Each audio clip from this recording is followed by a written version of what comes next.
Baik, untuk kali ini saya akan bicara tentang choosing the right journal. Masih berbicara tentang publikasi ya. Banyak yang bertanya bagaimana sih kita memilih jurnal yang tepat begitu. Baik, apa sih maksud dengan jurnal yang tepat? Tentunya saya bicara tentang jurnal yang tepat untuk mahasiswa. Tentunya yang pertama adalah free, artinya gratis begitu ya. Kedua, easy to be accepted, mudah diterima. Ketiga, no need to wait for a long time, tidak menunggu dalam waktu lama. Keempat, high index. Ya, inilah harapan atau imajinasi dari teman-teman mahasiswa kebanyakan begitu ya. Pengen yang mudah, pengen yang gampang, tidak lama, indeksnya tinggi, dan gratis pula. Waduh, luar biasa. Baik, indexing tentunya kita bicara tentang pengindeks begitu. Banyak sekali mesin-mesin pengindeks begitu. Ada yang Scopus, tentunya Scopus dan Web Science adalah yang terbesar untuk saat ini. Kemudian ada Dewatch untuk yang open access-nya, Google Scholars, PubMed begitu kan ya, Ovid, Mcare, Mcase, Mcare, Embase, atau juga di Indonesia ada Sinta, ada Garuda begitu ya. Nah, ini adalah sekitar indeksnya. Kemudian apa sih sebetulnya yang harus kita lihat dari jurnal internasional begitu ya? Yang tentunya kita lihat adalah do not see the journal names begitu. Jadi kita tidak melihat nama jurnalnya.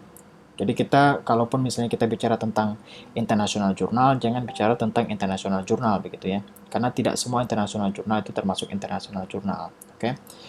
Nah, di sini kita lihat kita cek di Schema Journal and Country Rank begitu. Nah, di Schema Journal and Country Rank ini kita lihat ini adalah jurnal-jurnal yang sudah terindeks Scopus. Kita lihat cek namanya. Ada Kukila, ada Bubble, ada Tanzania Journal of Health Research, ada Iranian Journal of Public Health. Jadi di sini um, menjelaskan bahwa tidak semua jurnal yang namanya tidak ada internasional jurnal ataupun global adalah bisa dikatakan sebagai tidak termasuk dalam internasional jurnal. Tapi apapun namanya, kalau misalnya internasional jurnal, ya internasional jurnal begitu. Terus apa sih yang harus dipertimbangkan selain nama? Baik, yang kita cek adalah aims dan scopes, tujuan dan scope dari jurnal tersebut. Apakah mereka menerima artikel internasional? Apakah mereka menerima artikel hanya fokus di Indonesia saja? Apakah hanya artikel dari lokal saja begitu? Maka harus dicek aim dan scopes. Kemudian cek author guidelines-nya, kemudian cek description dan homepage-nya, kemudian cek the quality content-nya. Mengapa begitu penting? Karena kita harus cek apakah jurnal tersebut benar-benar berkualitas. Kalau author guidelines-nya tidak lengkap, ya kita cek kembali bagaimana kualitas konten dari artikel tersebut. Oke. Kemudian kita cek di sini bicara tentang scopes dan aim tadi. Ini saya kasih contoh saja di salah satu jurnal yang terindeks di Scopus, itu International Journal of Adolescent Medicine and Health. Kita cek di sini bahwa International Journal of Medicine, Adolescent Medicine and Health ini provides an international interdisciplinary forum for dissemination of new information in the field of adolescence. Jadi mereka mengcover semua all aspects of adolescence. Oke.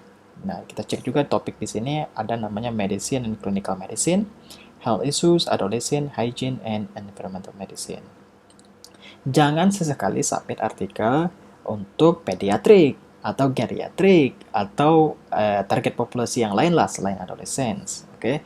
Nah, untuk artikelnya ada beberapa, ada review articles, original articles, case reports, short communication, letter to editors, and book reviews. Oke. Jadi jangan mensubmit artikel yang bukan kriteria yang ada di jurnal ini, misalnya perspektif, kolom, atau correspondence, apalah yang berbeda dari sini. Jadi jangan sesekali begitu ya. Yang kedua, Enfermeria Clinica. Oke. Kita lihat juga judulnya. Ini bukan bahasa Inggris atau secara internasional, tidak termasuk internasional karena ini bicara Spanish begitu ya. Cuman Spanish ini masih termasuk kategori bahasa internasional. Nah, di sini juga dikatakan sebagai peer review scientific journal that is useful and necessary for nursing professional from different areas of nursing, healthcare, administration, education, and research, as well as for healthcare professionals. Okay. Only mainly publish original research, tapi tidak banyak juga format yang lain, original article, short original article, special article, special and letter to editors. Okay. Kemudian apalagi yang harus kita cek? Checking the journal whether it's open access or not. Kita harus cek apakah jurnal tersebut open access atau tidak. Oke, karena kebanyakan yang open access itu adalah tidak gratis, not free. Walaupun ada beberapa jurnal yang memberikan beberapa options, ada open access atau tidak. Ada juga bicara tentang green open access untuk subscribers only. Ada juga yang gold open access, free for open public. Contoh saya kasih yang free open public, misalnya gold open access untuk ASEAN Nursing Research. Ini open access jurnal, berapa harus kita bayar? $1.000, oke? Kemudian International Journal Nursing Practice, ini ada dua pilihan, ada yang green open access, ada gold open access. Untuk gold open access-nya berapa? $3.150 excluding taxes, oke? Jadi harus cek dulu, jangan main asal submit saja. Kalau misalnya mereka open access, ya cek lagi ya, berapa harganya begitu.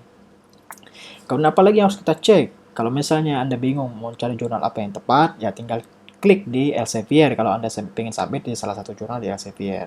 Klik judul artikel Anda, klik abstrak Anda, keywords-nya, kemudian klik field of research-nya, misalnya nursing, health science, health profession, terserah. Kemudian find journals. Anda bisa mengecek banyak sekali jurnal yang akan muncul tergantung dari title atau abstrak yang sudah Anda masukkan. Sama juga dengan Wiley, begitu juga. Ya, Wiley ada juga, kita tinggal masukkan title dan abstrak Anda, judul dan abstraknya. Nah, Wiley akan secara otomatis akan mencari jurnal mana yang pas untuk artikel Anda tersebut yang ada di Wiley. Oke? Mungkin itu saja yang bisa saya sampaikan bagaimana cara mencari choosing the right journal for your article. Thank you very much for your attention.